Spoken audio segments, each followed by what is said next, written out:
Hey guys, how's it going? All right, I just want to give you guys a little story about what happened to my car a couple days ago. So basically, what happened was the car was driving fine all day without any kind of issue, uh, and I went to Walmart, parked it there, got something, came back, and out of nowhere, it wouldn't crank. So no crank, no start issue that I had. So basically, everything on the dash worked fine. Everything in the car worked fine. There was absolutely no issues at all. The remote worked fine. Was able to get into the car. Radio was blasting. Radio was on. Everything. All right. So basically, I was thinking to myself, probably the battery was the issue. So what I did was I turned on the headlights, went out and checked out the beam, just to give me a gauge on how bright the headlights were. I could probably determine whether the battery was good or not.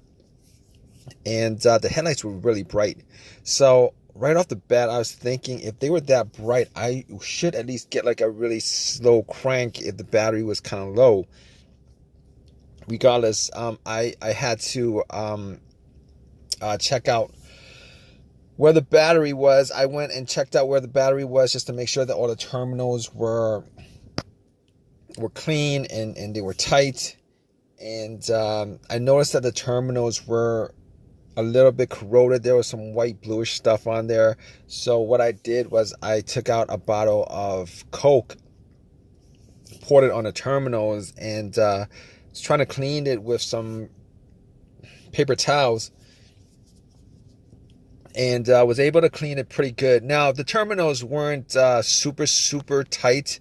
I was able to wiggle it out, but they were snug in there, so I knew that it probably wasn't the terminal being loose that was causing the issue. And then after I cleaned it up, popped it back on, and tried to start the car, it did the same thing. It wouldn't crank, it wouldn't start. But everything else seemed to be working all right. So at that point, I was thinking to myself, all right, maybe it could be a weak ground wire. If you guys don't know what where the ground wire is, the main ground wire is pretty much the negative terminal, and most of the time it connects to the frame of your car. So I checked it just to make sure there's no corrosion. That it wasn't split or anything like that. There was no issues with it. So what I did after that was, I had a battery pack that I bought a couple of months ago because I had the same situation where I swapped out the battery.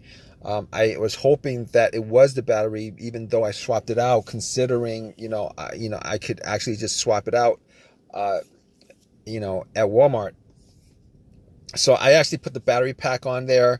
It was at 100%. Tried to start it, and still wouldn't start. So at that point, I knew it was probably not the battery. And even though, I didn't think it was the alternator, I could probably just at that point rule out the alternator, because if it was the alternator, the car would have at least slow cranked, or I would have been able to start it. And then once I took the battery pack off, it would have just died out. So at that point, I was able to rule out a bunch of stuff. I was able to rule out the battery, the ground cable, and the alternator, even though that probably wouldn't have caused the issue. So after going through that, I was thinking to myself, could it be something? Could it be the car's computer ECU? Because I did see a check engine light on my dash, and that check engine light was there. It's been there for a while, and I believe it was for a O2 sensor issue. Now, I did have an OBD2 that I bought from Walmart, and it was a $19 OBD2, one of the cheap ones, and I pretty much hooked it on to my OBD port, and try to make sure that I was actually getting a connection between the car's computer and the car itself.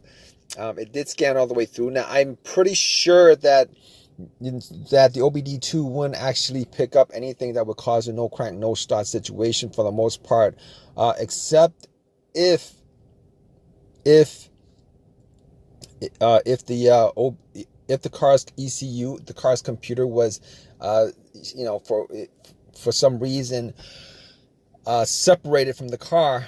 For what reason, couldn't communicate with the car. But anyway, regardless, I actually plugged it in. It scanned all the way through. Only code that popped up was the aux02 sensor code.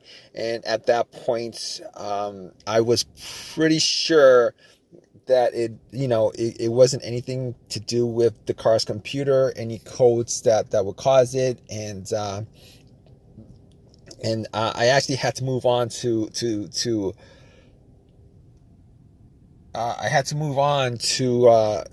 some other troubleshooting outside of that, because that wasn't causing the issue. So basically, I got to a couple of things, which were the fuses and the relays, which were highly capable of causing a situation like this.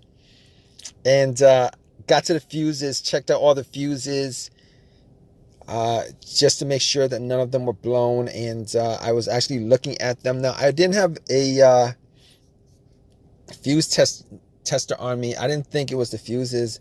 Now, the two situations that I've had where fuse would cause a situation like that, one of those situations was a Honda that I had where the main fuse blew, and I was getting no power throughout the whole entire car. The main fuse was the fuse that connected the battery to the fuse box itself.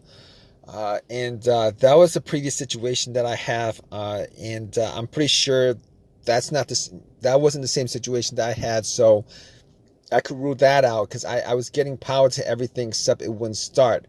Now, the other situation I had pertaining to a fuse that caused a no start situation was actually a crank no start situation, and I think one of the fuses actually blew. Then that fuse was connected to the ECU or the fuel pump. And I remember once I changed out that fuse, the car would crank, but it wouldn't stop. Once I changed out that fuse, it was able to start up. So I could rule out those two situations as being, related to a fuse issue that would cause this situation that I had. So, basically, I could rule those things, the fuses out, and the fuses were pretty clean. I didn't smell any kind of burnt smell, and didn't see any kind of brownish, anything brownish, and a brownish appearance on top. So at that point, I was able to kind of rule out the fuses, not at 100%, but I was able to rule out the fuses for the most part. So basically, at that point, I had a situation where I was maybe, it could have been the relays or the starter. That's what the two situations that came up. But I didn't think it was the starter, because I did switch out the starter about, I would say I switched out the starter about a year and a half ago, and that was, it seemed like it was a starter issue, but I didn't really want it to be a starter issue, considering I only put maybe like 20,000 miles on my car, and I think they should last a lot longer than that. But anyway, before I even went there, I looked at the relays, just to see whether they had issues or not. Now, I couldn't make out whether the relays had issues, but I did get to the starter relay. I pulled it out. It looked like it was a bit dirty or whatever, but I had some rubbing alcohol, put it on some paper towel, and wiped the connectors, put it back in, try to start it. It really didn't do anything. Didn't change up the situation. So I was thinking it was a weird situation, because it would click every time I would I would try to start the car. It would click, but it wouldn't crank. It wouldn't crank at all. Normally when it clicks, it normally means that the relay is working, because that's what the relays do when there's electricity going through, that it clicks to connect the connection, to whatever it's relaying the electricity to. But regardless of that, I actually had another relay that I was able to swap out with that, and I actually was looking for another relay with the same, with a similar relay in the box, and I was actually able to find one. And what I did was I took that relay out, and I swapped it with with the other relay, and I went back and tried to start it, and guess what? Bam! It started up. It worked without a problem. And at that point, I knew that it was the relay that was the problem. All right. So it was a pretty easy fix. I drove to AutoZone, which was within that whole shopping center. Swapped out the relay, and that was like 3 days ago. Haven't had a situation since. I've been driving the car, turning it on, off, for 3 days. Haven't had that situation at all. So just want to give you guys, just gonna give you guys that story of a quick fix that I had of my car.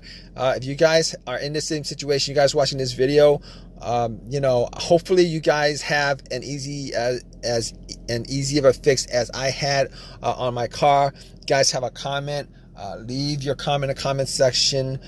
Please give me a thumbs up. Please subscribe. Like I said, if you guys are in the same situation, just go through the steps that I went through as far as trying to figure out, the situation with my car. And, you guys should be good as far as, troubleshooting and diagnosing your particular problem. Take care.